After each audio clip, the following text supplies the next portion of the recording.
शिवसेनेचे नेते बच्चू कडू बोलतायत, थेट जाऊयात। ते माझ्या विरोधात प्रचार करायला आले तरी सुद्धा शिंदे साहेबांनी आम्हाला कॉल केला, त्यांनी बोलावलं, उद्धव साहेबांची भेट घालून दिली आणि शिंदे साहेबांनी सांगितलं का आपल्याला इकडेच राहायचं आहे। त्यावेळेस बीजेपी, काँग्रेस, राष्ट्रवादी सगळे आमचे पाठिंबा मागत होते। तेव्हा उद्धव साहेब असे म्हणायचे का तुम्ही अपक्षाने जर मला बाजूने उभं केलं तर माझी मुख्यमंत्र्याची जे पद आहे ते मजबूत होऊ शकतं, कारण आमचे शिवसेनेचे आणि तुमचे अपक्ष जाऊन भिडले तर माझी संख्या मोठी होतं आणि आमची दावेदारी वाढतं। आता हा चांगला विचार करून आम्ही त्यांना घरी जाऊन पाठिंबा दिला आणि पहिले मुख्यमंत्री होते का नंतर मंत्री होते हे उद्धव साहेबांना सांगावं।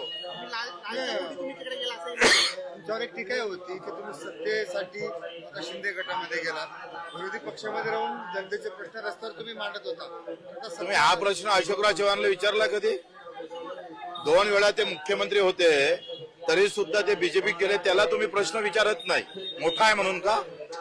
मोठा आहे म्हणून नाही, ते वजनदार आहे म्हणून आणि मी हलका कार्यकर्ता आहे म्हणून। हे प्रश्न इतरांना विचारा ना तुम्ही। हा बरोबर आहे, त्यावेळेस तर सगळ्यांचेच फोन चालू होते ना।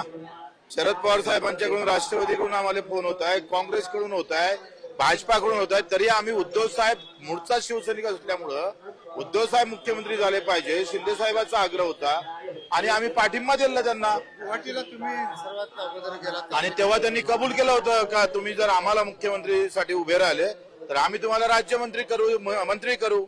आता त्यांनी येडगावकरला राज्यमंत्री केलं अपक्षाला, शंकरराव गळकांना अपक्षांना मंत्री केलं, म्हणजेच अपेक्षाची गरज होती हे उद्धवराव विसरले का वाटते?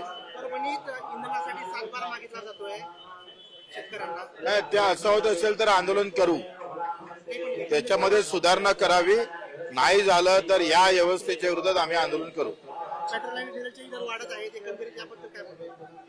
कशाचे?